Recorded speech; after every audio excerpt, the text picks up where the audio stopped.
이번 시간에는 예고된 재앙 블랙아웃에 대해서 한번 살펴보도록 하겠습니다. 아마 지난 1년간 우리가 블랙아웃이라는 단어를 굉장히 많이 들으셨을 겁니다. 이 블랙아웃, 이제는 그 의미가 뭔가 다 알고 계시죠? 바로 대규모 정전 사태입니다. 이 대규모 정전 사태를 대비하기 위해서 정부라든지 각종 기관이라든지 많은 기업체들이 대체 방안들을 내놓고 논의를 했습니다. 블랙아웃이 생길 때 어떤 일들이 벌어지며 그에 대한 해결 방안이 무엇인가 이런 것들을 논의했었죠. 그래서 우리는 TV라든지 뉴스에서 이러한 블랙아웃 문제에 대해서 많이 접하게 되었습니다. 그럼 이제 블랙아웃의 사전적 의미부터 한번 살펴보도록 하겠습니다. 블랙아웃은요, 전자 디바이스 등의 기능적 장치에서 큰 과도한 자극을 받은 직후에 일시적으로 기능이 상실되는 것을 의미합니다. 이건 사전적 의미죠. 물론 이런 사전적 의미보다는 지금은 오히려 대규모 정전 사태 또는 무언가가 완전히 없어진다 이런 의미로 많이 쓰이고 있습니다. 블랙아웃, 이런 일이 발생을 한다면 도대체 어떤 일이 벌어질 건가 우리 한번 상상해 보도록 하겠습니다. 먼저 여러분들은 저희 강의를 듣다가 아마 못 보게 될 겁니다. 물론 노트북으로 보시는 분들은 다르겠지만요. 이렇게 배터리가 있는 제품을 제외한 나머지 모든 전기 제품들은 완전히 사라진다 라고 생각하시면 되겠습니다. 일단 모든 전기가 나가니까 전등들이 다 사라질 거고, 그리고 교통수단 중에 중요한 교통수단인 지하철은 운행을 중단할 겁니다. 여러분이 상점을 간다고 하더라도 여러분은 물건이 있음에도 불구하고 물건을 사지 못하게 될 겁니다. 왜냐하면 바코드가 인식되지 않기 때문에 그렇죠. 이처럼 블랙아웃이 발생하게 되면 모든 경제 활동이 완전히 중단된다 라고 생각하시면 됩니다. 그런데 이러한 블랙아웃이 실제 발생을 했습니다. 바로 2003년도 미국의 동부와 그리고 서부 그리고 캐나다 일부 지역에서 발생을 했습니다. 가장 선진국이라고 부르는 바로 미국과 캐나다에서 발생을 했기 때문에 이 블랙아웃을 흔히 바로 선진국형 인재이다 라고 부르고 있습니다. 미국의 동부 중 특히 핵심 도시라고 부를 수 있는 뉴욕과 미시간을 포함한 중서부 그리고 캐나다 1개의 주에서 블랙아웃이 발생을 했는데요. 여러분이 상상했던 모든 일들이 다 미국에서 벌어졌습니다. 미국의 블랙아웃은 바로 이 폭염으로 인해서 일시적인 전력 사용량의 급증, 우리 뉴스에서 많이 봤던 거죠. 그거로 인해서 발생을 했습니다. 그래서 10곳 이상의 공항이 폐쇄했고 핵발전소가 가동을 중단을 했습니다. 우리 핵발전소의 가동 중단, 어떤 건가? 아마 일본의 대지진과 함께 일어난 일본 핵발전소 문제를 보면서 상상이 가실 겁니다. 뿐만 아니라 바로 사람들은 귀가를 못하게 되고 그리고 폭동과 약탈이 일어나기 시작하고 그리고 병원에 있는 환자들은 치료가 중단되는 이런 사태들이 벌어졌죠. 캐나다의 경우를 한번 살펴보도록 하겠습니다. 캐나다의 경우에 한 개의 주에서 바로 블랙아웃이 발생했는데 이 한 개 주가 담당하고 있는 캐나다의 경제가 얼마냐면 42%입니다. 우리나라의 서울 또는 수도권과 거의 비슷하다고 보시면 됩니다. 이 42%가 블랙아웃이 들어감으로 인해서 미치는 영향은 2001년도에 발생했던 9.11보다 캐나다에는 더 큰 경제적인 파급 효과가 발생했다는 겁니다. 즉 9.11보다 더욱더 큰 경제적 손실이 발생했다라고 보시면 됩니다. 이러한 경제적 손실은 바로 GDP 갖고 우리가 산출합니다. 그러니까 9.11이 일어났을 때 GDP 한 달간 감소량과 블랙아웃이 일어났을 때 한 달간 GDP 감소량을 보니 바로 블랙아웃이 발생했을 때에 더 큰 GDP 감소가 발생했다라는 겁니다. 이렇게 이 블랙아웃은 직접적인 피해보다는 간접적인 피해가 훨씬 더 크다는 게 우리가 블랙아웃에 대해서 기억하셔야 될 내용입니다. 그럼 우리나라의 블랙아웃 문제, 어디서부터 그 발단이 되었는가 한번 살펴보도록 하겠습니다. 이를 위해서는 우리가 이 전기료의 가격 차별화 정책에 대해서 먼저 살펴봐야 됩니다. 그럼 이 위해서는 또 먼저 살펴봐야 될 게 바로 전기료가 만들어지는 전기료의 원가에 대해서 한번 보셔야 되겠는데요. 우리 표를 보시면 나와 있죠. 전기료 발전 단가가 나와 있습니다. 유연탄이 43원, 원자력이 4원, 그리고 LNG가 130원. 이 세 가지 원재료가 전체 전력의 90% 이상을 담당하고 있기 때문에 사실상 이 세 가지 원재료의 원가가 전력의 생산 원가다라고 생각하시면 됩니다. 다만 여기서 약간 오해하시면 안 되는 부분이 어디냐면요. 바로 원자력입니다. 원자력이 이제 4원이라고 되어 있는데 이거는 원재료비만 고려한 겁니다. 즉 원료만 고려한 거고 원자력이라는 것은 굉장히 큰 장치 산업입니다. 그렇기 때문에 실제로 원전을 설치하는 데 비용을 포함한다라고 하면 킬로와트당 39원 정도가 소요된다라고 보시면 됩니다. 원전이 얼마나 큰 장치 산업인가, 그거는 우리가 아랍에미레이트에 대해서 원전 수주할 때 금액을 보시면 그 느낌이 오실 거라 생각됩니다. 어쨌든 이렇게 이 공급의 가격, 즉 발전의 원가가 킬로와트당 평균하면 한 45원 정도 됩니다. 그런데 비해서 여기에 대한 가격 정책 어떻게 됐냐면요. 차별을 하고 있다라고 했는데 크게 두 가지로 한번 살펴볼 수 있습니다.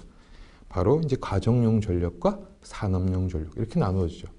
가정용 전력은 보시면 57원부터 677원까지 6단계 누진 과금입니다. 누진 과금은 어떤 거 아시죠? 최근에 뭐 전기료 폭탄 이런 이야기 보시면 누진 과금의 내용을 아실 겁니다. 즉 전기료 사용량이 많으면 많을수록 높은 과금 체계가 적용되고 있습니다. 그에 반해서 이 산업용 전력의 경우에는 62원부터 100원까지 그리고 계절별로, 계절에 따라 조금 다르지만 계절별로 단일 과금 체계를 채택하고 있다는 겁니다. 이 단일 과금이란 건 어떤 거 아시죠?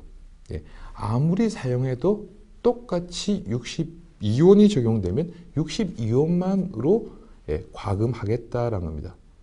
그러면 아무리 많이 사용해도 62원이기 때문에 사실상 도덕적 해이가 발생할 수 있다는 겁니다. 특히 이 전기란 것은 생산으로부터 소비까지 오는데 기본적으로 전력의 손실이 발생합니다. 즉 45원이라는 돈을 들여서 100이라는 전력을 만들었을 때 이 100이 모두 소비자에게까지 오지 않고 자연 감소가 발생하기 때문에 사실상 62원이라는 돈은 원가 수준이라고 보시면 됩니다. 즉 원가 수준의 전력 비용을 부담을 하고 있기 때문에 도덕적 해이가 발생할 수 있다는 겁니다. 그래서 많은 전문가들이 이러한 전기료의 과금 체계에 문제가 있다. 그래서 현재 이 과금 체계를 변경을 하고 있죠. 그리고 이러한 가격 차별화 부분들이 일정 부분 개선이 되어야 된다는 것에 대해서도 전문가들이 의견을 공감을 하고 있습니다. 그럼 이번 기회에 우리가 가격 차별화 정책 어떤 것들이 있는가 한번 살펴보도록 하겠습니다. 이 가격 차별화 정책은 원칙적으로 이익 극대화가 목적이다라고 보시면 되겠습니다. 그래서 대표적인 유형들을 한번 살펴보도록 하겠습니다. 이용시간 차별화 전략 이렇게 돼 있죠. 그래서 이 조조 할인, 아침에 오면 뭐 싸게 해주는 거, 영화 보시면 아침에 가면 싸게 해주시죠. 원래 이용객이 없던 그 시간대 이용객을 늘려서 결국은 이익을 극대화하겠다. 또 심야 전기 요금 할인이라든지 성수기나 비수기의 호텔이라든지 비행기 표 가격을 다르게 한다는 것, 이런 것들이 바로 이용시간 차별화 전략입니다. 두 번째가 이제 구매자별로 차별화 전략을 할 수 있겠죠. 그러니까 회원제 전략, 회원제에 대해서는 좀 싸게, 비회원들은 비싸게 이런 전략들이 있을 겁니다. 연령별 할인 제도도 가능하겠죠. 그래서 유아 요금과 성인 요금을 다르게 하든지 이런 제도들이 있을 겁니다. 그리고 소비자별로 할인 제도도 채택을 할 수 있습니다. B2B 고객이냐, B2C 고객이냐 이렇게 달라질 수도 있겠죠. 그리고 마지막으로 이제 구매량별로도 차별화 전략을 할 수 있습니다. 도매냐, 소매냐 또는 단골 고객이냐 그럼 할인해드리겠다. 이렇게 구매량에 따른 할인도 가능하다고 보시면 됩니다. 다양한 이런 가격 차별화 정책이 있습니다. 이외에도 많겠지만 결국 목적은 뭐냐면 이익 극대화가 목적이다 라고 보시면 되겠습니다.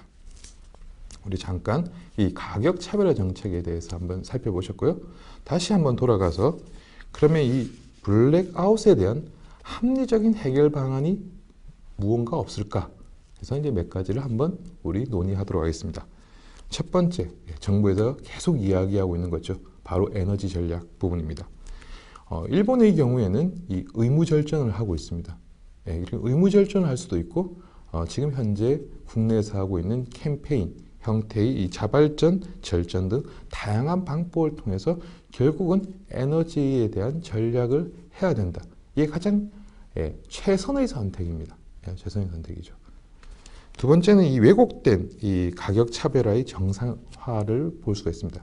우리 앞에서 살펴본 것처럼 이 전기료의 가격 차별화가 결국 도덕적 해이를 만들었는데 사실상은 굉장히 왜곡되어 있죠. 원가 수준으로 공급을 한다는 것은 사실상 왜곡되어 있기 때문에 이를 정상화하는 작업, 물론 현재 정상화하는 작업을 하고 있지만 그 좀 속도를 더 내야 되지 않을까라고 이야기를 하고 있습니다. 하지만 또 그와 함께 딜레마가 있는 게 전기료를 높였을 경우 중소기업의 경쟁력이 떨어진다는 거죠. 이 중소기업들이 값싼 전기료를 가지고 바로 경쟁력을 가지고 있는데 만들어내는데 이 부분이 떨어질 수 있다는 또 딜레마가 하나가 있기 때문에 정부에서는 쉽게 전기료를 올리지 못하는 이런 부분들이 있다는 겁니다. 마지막으로 거론되고 있는 부분이 바로 이 스마트 그리드입니다. 근데 그 앞에 제가 차선의 선택이라고 붙였습니다. 이 최선의 선택이 아니라 이 스마트 그리드는 어떻게 보면 차선의 선택이다 라고 보시면 되겠습니다. 먼저 스마트 그리드를 잘 모르시는 분들을 위해서 잠깐 설명을 하면요. 이 전기와 정보통신 기술을 활용하여 전력망을 지능화, 고도화함으로써 고품질의 전력 서비스를 제공을 하고 에너지 이용 효율을 극대화하는 전력망으로서 결국은 에너지의 수요와 공급의 비대칭성을 개선함으로써 자발적인 에너지 전략을 유도하겠다라는 겁니다. 즉 에너지의 수요가 많은 시점, 그 시점에는 전력을 사용하지 않고 수요가 적은 시점에 전력을 사용하도록 만들겠다는 겁니다. 어떤 전력이냐면 계속 전력이 필요한 산업들이 있죠. 그러한 산업들이 가장 수요가 작은 시점에 전력을 산다라고 하면 결국은 가격을 싸게 살 수 있는 거죠. 공급의 가격을 싸게 살 수 있도록 만들겠다는 게 바로 스마트 그리드입니다.